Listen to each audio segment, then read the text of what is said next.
Bem-vindo ao Tóxico do Reddit, o canal onde histórias reais de relacionamentos tóxicos ganham voz. Aqui você vai ouvir relatos de pessoas que viveram situações de manipulação, traição e abuso emocional, mas que conseguiram escapar e reconstruir suas vidas. Esta é uma história real, compartilhada anonimamente no Reddit. Os nomes e alguns detalhes foram alterados para proteger a identidade das pessoas envolvidas. Meu nome é Fernando, tenho 42 anos, e esta é a história de como descobri que minha esposa de 15 anos estava vivendo uma vida dupla tão elaborada que nenhum roteiro de filme conseguiria inventar. Para vocês entenderem a magnitude dessa traição, preciso começar do início. Conheci Helena em 2008 numa convenção de arquitetura em Curitiba. Eu era arquiteto recém-formado. Ela trabalhava como engenheira civil. Tínhamos 27 anos. A conexão foi imediata. Conversamos a noite inteira sobre projetos, sonhos, aspirações. No final da convenção, trocamos números. 3 meses depois, estávamos namorando. Helena era perfeita, linda, inteligente, ambiciosa, carinhosa. Vinha de uma família tradicional de Porto Alegre. O pai era médico, a mãe professora universitária. Ela tinha uma irmã mais nova que morava na Europa estudando medicina. Família estruturada, valores sólidos. Exatamente o tipo de mulher que eu sempre quis ao meu lado. Casamos em 2010, numa cerimônia linda em Porto Alegre. Mais de 300 convidados. Lua de mel na Grécia. Voltamos para São Paulo, onde eu tinha um escritório de arquitetura pequeno, mas promissor. Helena conseguiu emprego numa construtora grande. Compramos um apartamento no Itaim Bibi. Vida perfeita de casal jovem e bem-sucedido. Em 2012, Helena me deu a melhor notícia da minha vida. Estava grávida. Nossa filha, Júlia, nasceu em janeiro de 2013. Foi o dia mais feliz da vida. Helena tirou 6 meses de licença maternidade e depois voltou ao trabalho. Contratamos uma babá incrível, a Dona Rosa, que cuidava da Júlia durante o dia. A vida seguia bem. Meu escritório cresceu. Em 2015 eu já tinha 8 funcionários e projetos grandes. Helena também cresceu na carreira. Virou gerente de projetos na construtora. Ganhávamos bem, viajávamos, tínhamos uma vida confortável. Mas Helena viajava muito, muito mesmo. A construtora onde ela trabalhava tinha projetos em vários estados. Ela ia para o Rio de Janeiro, Brasília, Belo Horizonte, às vezes 2 vezes por mês. Ficava 3, 4 dias fora. Eu achava normal. Era o trabalho dela. Eu confiava completamente. Em 2016, tivemos nosso segundo filho, Pedro. Helena tirou licença de novo. Voltou ao trabalho depois de 6 meses. As viagens continuaram. Se intensificaram, na verdade. Ela dizia que quanto mais alta a posição, mais responsabilidades, mais obras para acompanhar. Eu nunca desconfiei de nada. Helena era dedicada à família. Quando estava em casa, era presente. Brincava com as crianças, cozinhava, assistia filme comigo. Fazíamos sexo regularmente. Saíamos para jantar toda sexta-feira. Éramos aquele casal que todo mundo invejava. As coisas começaram a ficar estranhas em março de 2023. Helena começou a viajar ainda mais. Teve mês que ela viajou 3 semanas inteiras. Eu reclamei. Disse que as crianças sentiam falta dela. Ela se desculpou. Disse que era temporário, que tinha um projeto grande em Campinas que demandava presença constante. Mas o que realmente me incomodou foi uma coisa pequena. Um dia, em abril, eu estava usando o notebook dela porque o meu estava com problema. Fui no histórico do navegador procurar um site que ela tinha me mostrado dias antes e vi algo estranho. Tinha várias buscas no Google por escolas particulares em Campinas, pediatra em Campinas, festa infantil Campinas. Achei estranho. Por que ela estaria pesquisando essas coisas? Perguntei. Ela disse que era para um colega de trabalho que estava se mudando para lá e tinha pedido indicações. Fez sentido. Esqueci o assunto. Mas aí, em maio, aconteceu algo que não consegui ignorar. Era um domingo de manhã. Helena estava no banho. O celular dela tocou. Atendi sem pensar. Era uma mulher. Alô? Helena? Não. Aqui é o marido dela. Quem fala? Silêncio. Depois, a mulher desligou. Quando Helena saiu do banho, perguntei quem tinha ligado. Não sei, não reconheci o número. Liguei de volta. O número estava desligado. Nos dias seguintes, aquilo me incomodou. Quem era aquela mulher? Por que desligou quando disse que era o marido? Comecei a prestar mais atenção. Percebi que Helena tinha 2 celulares. O principal, que eu conhecia, e um secundário, que ela dizia ser o celular de trabalho. Mas ela era muito cuidadosa com esse celular. Nunca deixava ele à vista. Sempre carregava na bolsa, mesmo em casa. Uma noite, em junho, Helena dormiu e esqueceu o celular de trabalho na mesa de centro. Fui até lá. Peguei. Tentei desbloquear. Tinha senha. Tentei a senha que ela usava em tudo. A data de nascimento da Júlia. Não funcionou. Tentei a data de nascimento do Pedro. Não funcionou. Tentei nossa data de casamento. Não funcionou. Tentei minha data de nascimento. Não funcionou. Desisti. Mas aquilo ficou martelando na minha cabeça. Por que um celular de trabalho tinha senha diferente? Por que ela era tão cuidadosa com ele? Em julho, Helena teve que viajar para Campinas de novo. Ia ficar a semana toda. Era uma segunda-feira de manhã. Ela saiu cedo, às 6. Deu tchau para as crianças, me beijou, entrou no Uber. Eu fui trabalhar normalmente.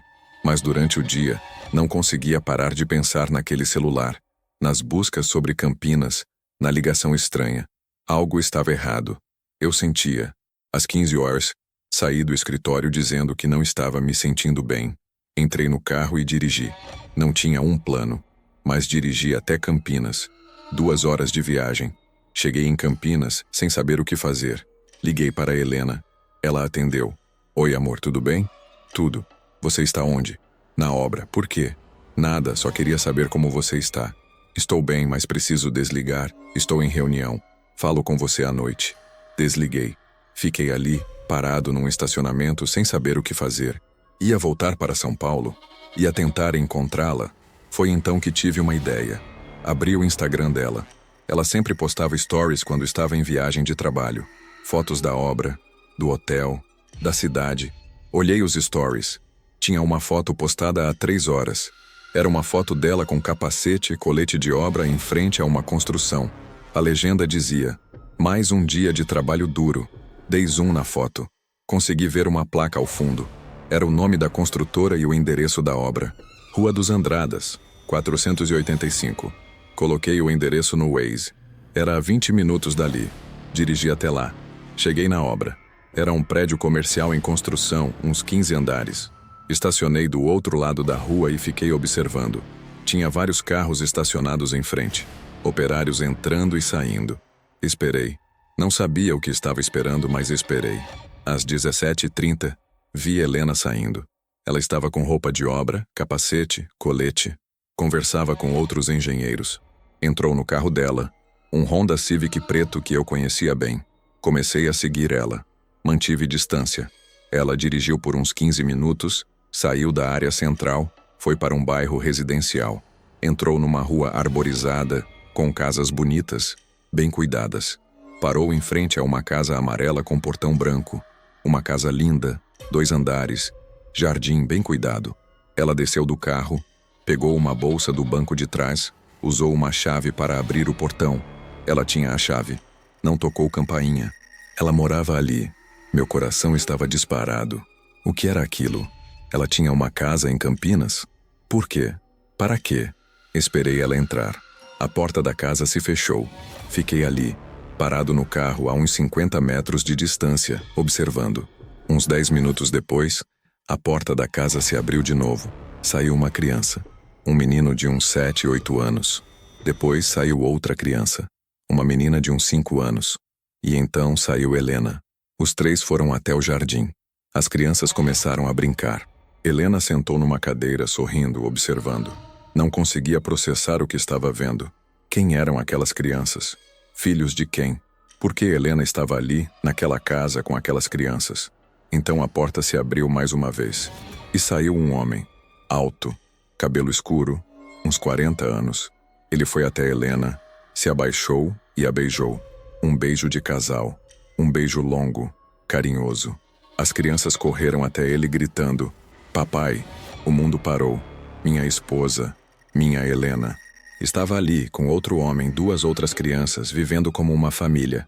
Não sei quanto tempo fiquei ali paralisado, assistindo aquela cena. Eles jantaram no jardim. Riram, brincaram. Eram uma família feliz.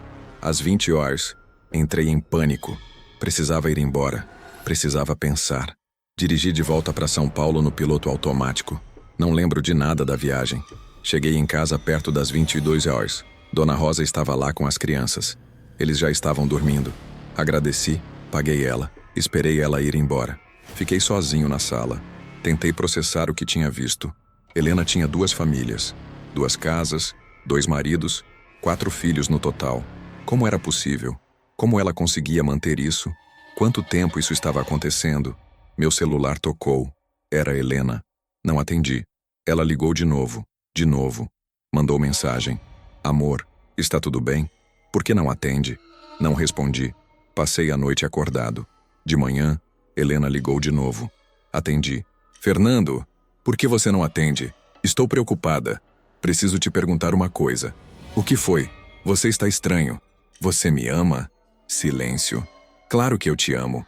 Por que está perguntando isso? Tem certeza? Fernando, você está me assustando. O que está acontecendo?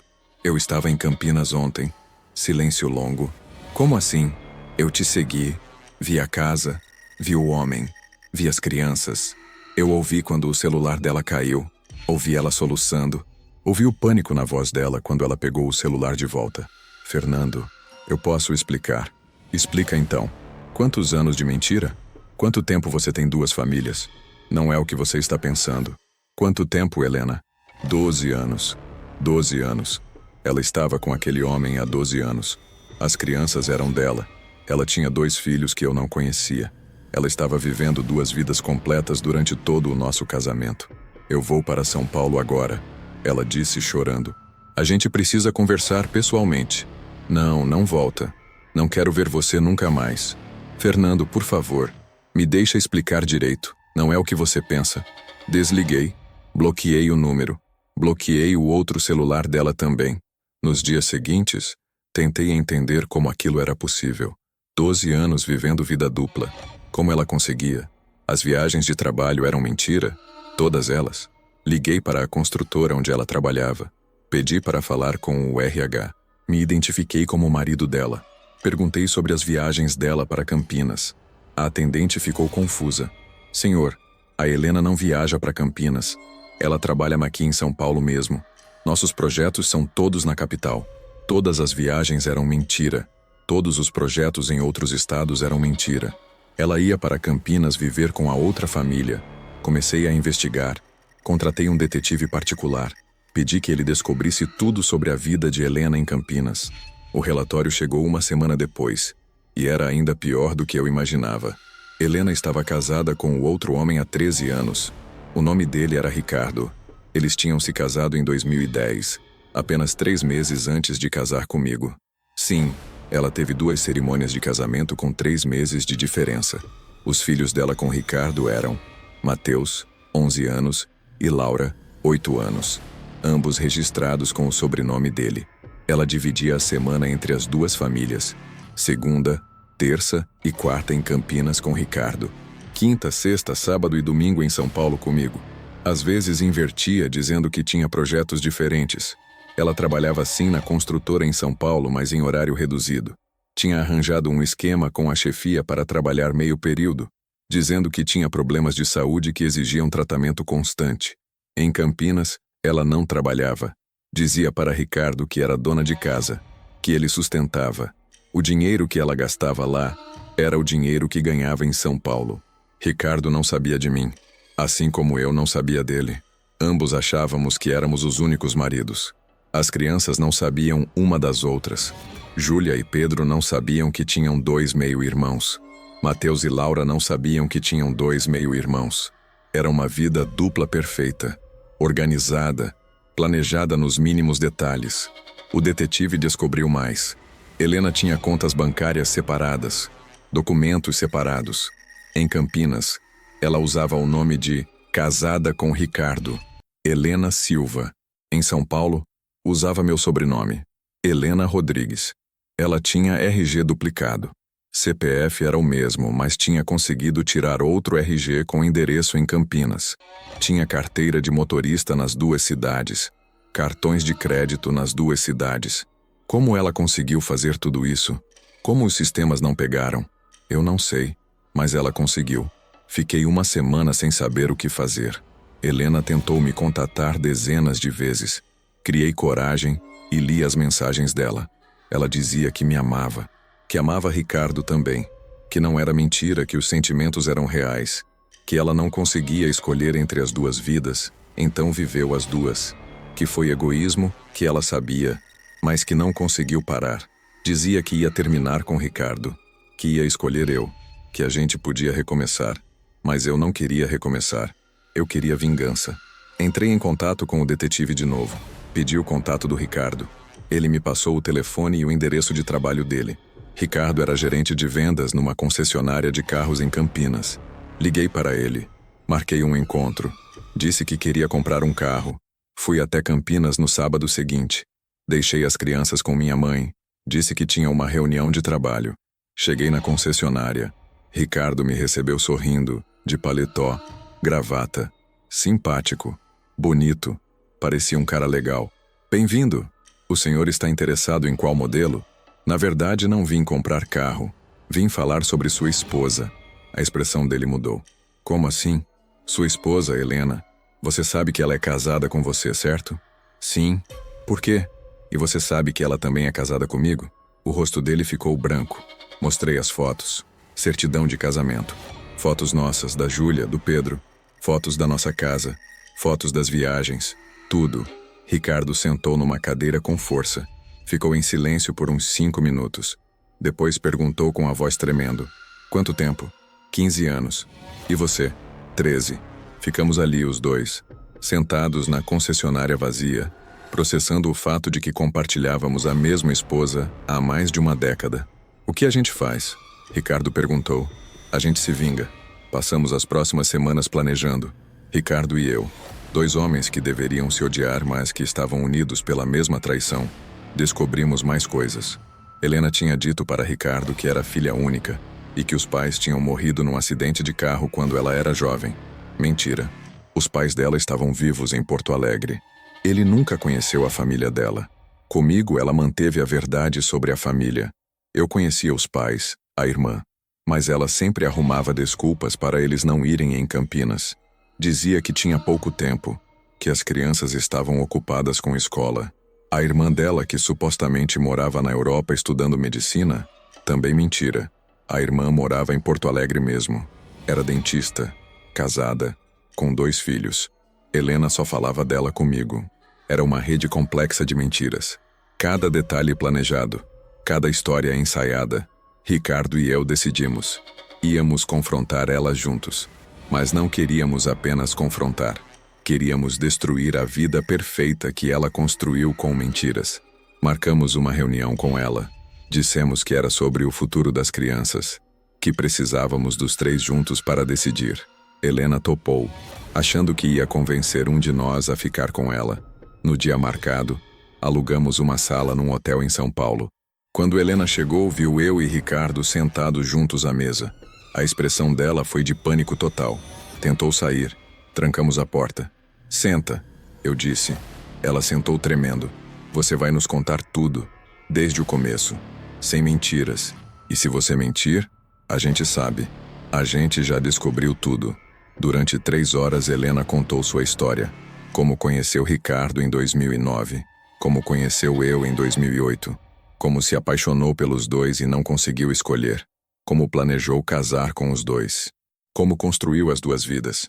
Ela chorava, pedia perdão, dizia que amava ambos, que não era mentira, que os sentimentos eram reais, que ela era uma pessoa horrível, que sabia, mas que não conseguiu abrir mão de nenhum de nós. Você destruiu 6 vidas. Ricardo disse. A minha, a dele, a das 4 crianças. Eu sei, eu sou um monstro. Eu mereço tudo que vocês fizerem comigo. E foi exatamente o que fizemos. Primeiro, entramos juntos com pedido de divórcio. Ambos por traição. Ambos pedindo guarda exclusiva das crianças. Segundo, contamos para as famílias dela. Ligamos para os pais dela em Porto Alegre e contamos tudo. Contamos para a irmã, para os tios, primos, todo mundo. Terceiro, contamos para as crianças. Com a ajuda de psicólogos, explicamos para Júlia, Pedro, Mateus e Laura que eles tinham irmãos que não conheciam, que a mãe deles tinha vivido 2 vidas. Quarto, expusemos nas redes sociais. Criamos um post detalhado com provas, documentos, fotos. Marcamos todos os amigos dela. Marcamos a construtora. Marcamos todo mundo. A vida de Helena desmoronou em questão de dias. Perdeu o emprego. Perdeu os amigos. A família dela cortou o contato. As crianças ficaram confusas, com raiva, magoadas. Ela tentou se explicar, mas ninguém queria ouvir. O que ela tinha feito era indefensável. Os processos de divórcio foram rápidos. Com todas as provas de bigamia, traição, mentira sistemática, nem eu nem Ricardo tivemos dificuldade em conseguir o que queríamos. Consegui a guarda exclusiva da Júlia e do Pedro. Ricardo conseguiu a guarda do Matheus e da Laura. Helena tinha visitas supervisionadas 1 vez por mês. Ela não conseguiu emprego durante meses. Estava morando num apartamento minúsculo, pagando pensão para as 4 crianças. Destruída financeiramente, emocionalmente, socialmente. Mas a melhor parte da vingança ainda estava por vir. 6 meses depois de tudo ter sido exposto, organizamos um encontro. As 4 crianças juntas pela primeira vez. Júlia, Pedro, Matheus e Laura. Todos irmãos por parte de mãe. Foi num parque, num sábado de tarde. Eu e Ricardo estávamos juntos, supervisionando. No começo, as crianças ficaram tímidas, mas logo começaram a brincar juntas, conversar, rir. No final do dia, Júlia perguntou: "Papai, eu posso ver o Matheus e a Laura de novo?" "Claro que pode." E foi assim que começamos. Eu e Ricardo criamos uma amizade improvável. Nossas crianças se tornaram próximas. Passamos a fazer programas juntos, parques, cinema, aniversários. Helena ficava sabendo pelos relatos das crianças que o papai Fernando e o papai Ricardo eram amigos agora, que os irmãos dela se amavam, que todos estavam bem, menos ela. Hoje, 2 anos depois da descoberta, as crianças estão bem. Fazem terapia, mas estão processando tudo de forma saudável. Júlia e Matheus são especialmente próximos. Pedro e Laura também. Eu e Ricardo mantemos uma amizade. Não somos melhores amigos, mas nos respeitamos. Sofremos a mesma coisa. Fomos traídos pela mesma pessoa. E conseguimos transformar isso em algo positivo para as crianças. Helena, ela arrumou um emprego numa empresa pequena, ganha mal, vive num apartamento simples, vê as crianças 1 vez por mês. Elas são educadas com ela, mas não há amor, não há conexão. Ela destruiu isso. Às vezes eu me pergunto como ela conseguiu viver assim por tanto tempo. 2 casas, 2 maridos, 4 filhos. Como ela não enlouqueceu? Como ela conseguia lembrar de todas as mentiras, todas as histórias? Mas então eu lembro. Ela é uma sociopata. Ela não sente culpa como pessoas normais. Ela conseguiu fazer isso porque simplesmente não se importava com as consequências. Só queria o que queria. E no final ela perdeu tudo. Se você está lendo isso, preste atenção. Viagens constantes, celulares secretos, histórias que não fecham, familiares que você nunca conhece. Esses são sinais. Eu ignorei, Ricardo ignorou. E pagamos o preço por 15 e 13 anos respectivamente. Mas no final, conseguimos nossa vingança. E conseguimos algo melhor. Transformamos a tragédia em união. Nossas crianças agora têm 2 pais presentes e 4 irmãos que se amam. Helena ficou sozinha, com as mentiras, com a culpa, com a vida destruída. Justiça foi feita.